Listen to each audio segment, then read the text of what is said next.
A few years ago, I started thinking about installing a pool in my backyard. I wanted a private space where I could relax and enjoy some peace and quiet. It took me months to figure out the logistics, how to design it, how to pay for it, and then finally, how to get it built. The whole process stretched over years, and I invested a lot of time and money into creating my own little paradise.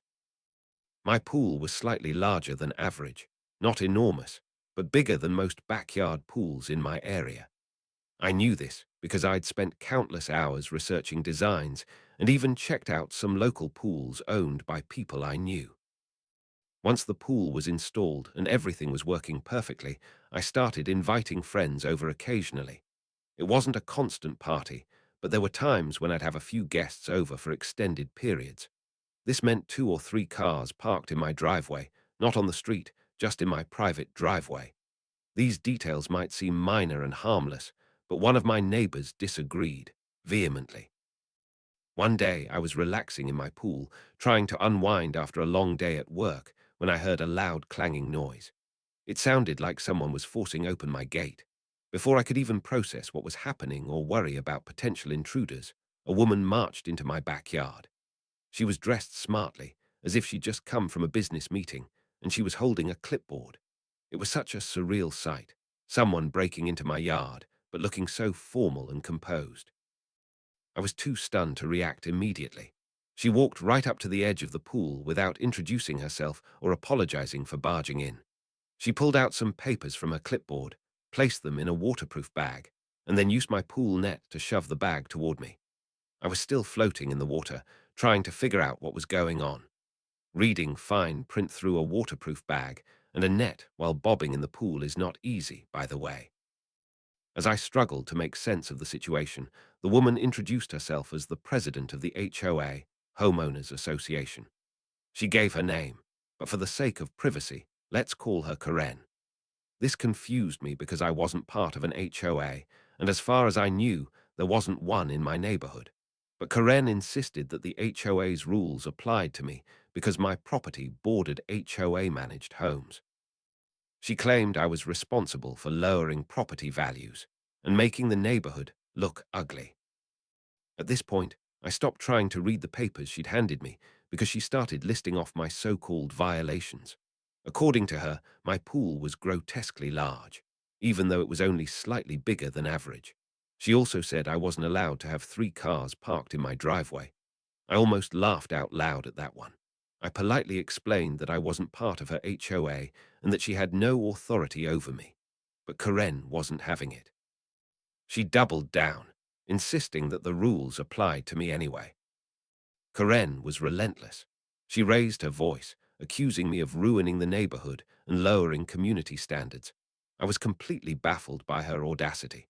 When I finally found my voice, I repeated that I wasn't part of the HOA and that she had no jurisdiction over my property. But Karen wasn't backing down. She threatened to call the city and report me for code violations, implying that legal action could follow. I stayed calm and told her she was welcome to report me if she wanted. I had spent a lot of time and money building my pool, and I wasn't about to let her power trip dictate what I could or couldn't do on my own property. That only made her angrier. She kept ranting, so I decided to change tactics. I asked her to point out the specific HOA rules I was violating. That really set her off. She sputtered and blustered, saying the violations were obvious and that they were all listed in the papers she'd shoved at me. I pointed out that I couldn't exactly read those papers while floating in the pool, but I'd be happy to review them once I was inside. Then I calmly asked if she had permission to enter my property. I also mentioned that it sounded like she'd forced open my gate, which would mean she'd damaged my property. Her eyes widened, and she stammered something about just trying to help. I repeated that I wasn't part of her HOA and hoped that would be enough to make her leave. For a moment, it seemed like she might actually go. She turned and walked back through the gate, muttering to herself about how she'd look into it and that this wasn't over. Her dramatic exit ruined the relaxing vibe of my pool day, so I decided to go inside and do some research. I wanted to make sure I wasn't about to get blindsided by some ridiculous legal action. I called the city and spoke to the appropriate department. They confirmed that my pool and driveway were completely within code. In fact, they seemed amused by my questions, as if the idea of someone complaining about 3 cars in a private driveway was absurd. With that reassurance, I figured the matter was settled and that Karen would leave me alone. But I was wrong. Less than a week later, I received a certified letter in the mail. It was from Karen's HOA, filled with official-looking seals and signatures. The letter claimed that my pool violated a setback rule I'd never heard of. It also stated that the HOA would withdraw the complaint if I reduced the size of my pool. Karen even had the nerve to call this a generous offer. She also threatened to report me to the city if I didn't comply. This was the last straw. I wasn't going to let Karen bully me into changing my property. I took a day off work and started researching property lawyers in my area. I found one who understood how ridiculous the situation was and scheduled an in-person meeting. That meeting turned out to be one of the most satisfying hours of my life. During my meeting with the lawyer, I showed him the HOA's complaint. It took him about 5 minutes to find the so-called setback rule Karen had referenced. For a moment, I was worried she might actually be right. But then my lawyer grinned and pointed out that the rule wasn't even officially recorded. It was just a proposal that had been forgotten years ago and never implemented or enforced. With this information, I had 2 options. I could ignore Karen and move on with my life, or I could fight back by filing a countersuit for harassment, frivolous litigation, and the damage to my gate lock. I chose the latter. Part of me hoped for a drawn-out legal battle that would end up in court, but what happened next was even more satisfying. Just days after my lawyer sent notice of the countersuit, the HOA and Karen completely folded. They responded immediately, begging us to drop the matter and pretending like it had never happened. They even claimed that the legal fees might bankrupt the HOA and harm the entire neighborhood. I was willing to drop the case, but only under a few conditions. First, I demanded that Karen be removed as HOA president. They agreed almost instantly, promising she'd been relieved of her position.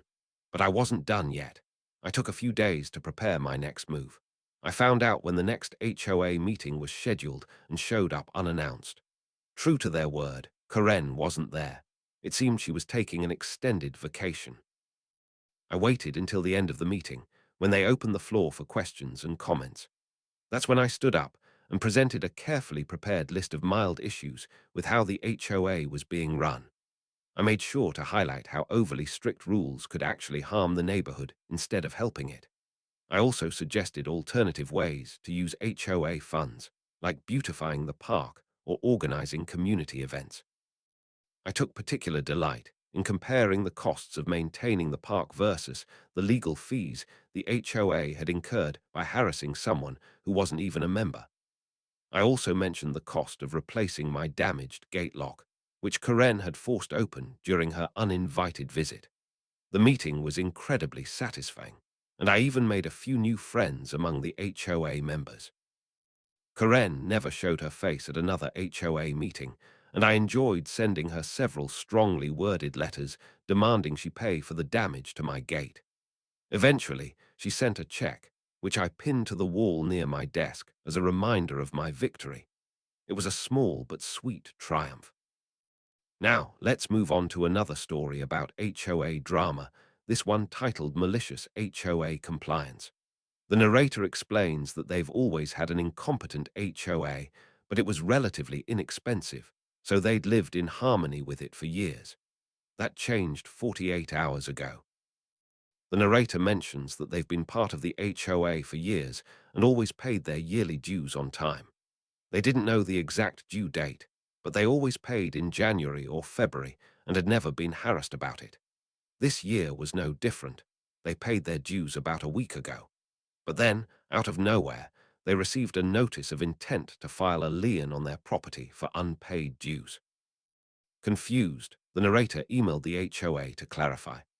The HOA secretary claimed they hadn't received the payment because they didn't have the narrator's updated contact information.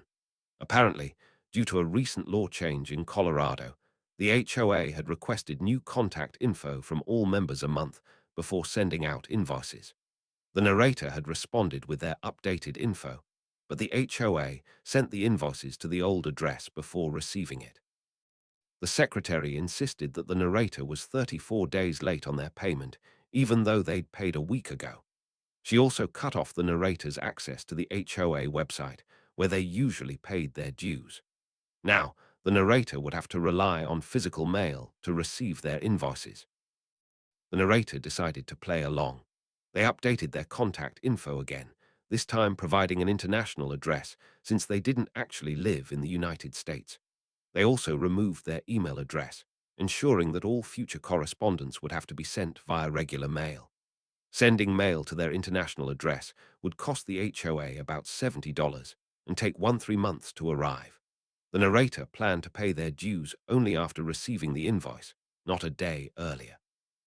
The narrator concludes by saying they hope this strategy helps others fight back against incompetent HOAs. They emphasize that they're happy to pay what they owe, but they expect the HOA to follow proper procedures. Next up is a story titled Parking Revenge for Real. The narrator lives in a large apartment complex with around 900 units. Most parking spots are first come, first served, but residents can pay extra for assigned spots. One-bedroom apartments can have up to 2 paid spots, and two-bedroom apartments can have up to 4. The narrator paid for 2 spots when they moved in because of their split work schedule, which meant they often got home late at night. For almost 3 years, there were no issues, but during the pandemic, the narrator got a promotion and a company car. Their roommate also got a company car for their new job. Luckily, 2 more parking spots opened up next to the ones they already owned, so they purchased them. Now they had 4 spots for 4 cars. The narrator explains that when you get a paid spot, you have to provide proof of license, registration, and plates. If someone parks in your spot, you can call to have them towed. The maintenance staff occasionally checks cars, and a cop who lives on site likes to tag unauthorized vehicles for towing. One day, the narrator's roommate went out of town and took her personal car to the shop for repairs. This left 2 of their spots empty. Around the same time, someone tried to steal the narrator's car, so they had to take it to the shop as well. With only their work SUV left, the narrator parked it parallel across 2 of their empty spots since they paid for them. The next morning, the narrator noticed a sticker on their SUV telling them to stop blocking 2 spots. There was also a random car parked in one of their other spots. The narrator didn't mind if someone accidentally parked in their spot, so they left a note explaining that the spots were reserved and asking the driver not to park there again. When the narrator returned from work, the same car was parked in their spot again. They left another note, warning that they'd call to have the car towed if it happened again. But the next day, the car was back, this time parked parallel across 2 of the narrator's spots. The driver had even shredded the previous notes and left a letter on the narrator's SUV, claiming they didn't deserve the spots. This was the last straw. The narrator parked their personal car right next to the offending vehicle, making it nearly impossible for the driver to get out. They also set up an old trail camera to monitor the spot in case the driver tried to damage their car. For 3 days, the narrator didn't move their car.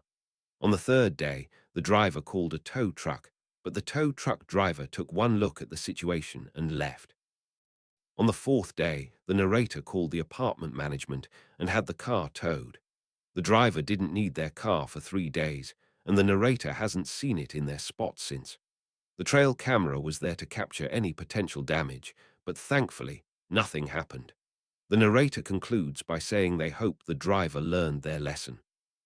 The last story is titled Never Mess With Me or You Will Regret It. It's a tale told to the narrator as a warning when they started their first post-college job. The story takes place in the early 1980s, before smartphones and modern technology. Back then, airline tickets were paper, and reservations were made over the phone. The story involves several key players: Sandra, a sweet and beloved secretary; Fred, her boss; Tom, the local VP; Big Shot, an incoming manager from the East Coast; and Elle, the lead engineer. The company was based in Salt Lake City, where family values were deeply ingrained in the culture. Local management understood this and allowed flexibility for family-related matters. Big Shot, however, didn't share this mindset. He noticed irregularities in time cards, like days off without pre-approved vacation requests, and decided to straighten things out. He quickly became disliked for his pushy, by-the-book attitude. One day, Sandra got a call from her daughter, who was unexpectedly in town and wanted to have lunch. Fred and Tom approved the time off, but Big Shot didn't like it. He dropped a last-minute, urgent travel request on Sandra's desk, forcing her to miss lunch with her daughter. The lead engineer, noticed Sandra was upset and asked what was wrong. When she explained, Elle assured her he'd take care of it. Big Shot got his travel packet and flew out for his meeting, but things quickly went wrong. His rental car reservation was invalid, and no cars were available. He ended up with a cheap, low-quality rental. When he arrived at his hotel, his reservation was also invalid, and he had to wait until after 6 p.m. to check in. To make matters worse, he discovered his airline tickets were one-way. He had no flight home. Big Shot was furious. The next morning, Tom flew in to join him and handed him a packet marked extremely urgent. It contained Big Shot's return ticket. On the way back, Big Shot detoured to the corporate head office and brought a senior executive with him to address what he called serious personal problems. Next morning, Big Shot publicly berated Sandra in front of the entire department, accusing her of incompetence. But Fred interrupted, pointing out that Sandra had been on approved time off during the incident. The senior executive raised an eyebrow, and Big Shot grew even angrier. One by one, every member of Fred's team stepped forward to take responsibility for sabotaging Big Shot's trip. They had made fake reservations for rental cars and hotels, leaving Big Shot stranded. The senior executive immediately understood what had happened. Within an hour, Big Shot's desk was empty and his badge was turned in. It was never clear if he was fired or simply relocated. The senior executive stayed to get to know the team and was impressed by their loyalty to Sandra. The engineer who told the story concluded with a warning: "Don't mess with Sandra. We love her, and we'll make you pay if you upset her." The narrator, who worked with Fred's team, quickly understood why Sandra was so beloved. She was efficient, friendly, and an all-around wonderful person. The story served as a powerful reminder of the importance of loyalty and standing up for what's right.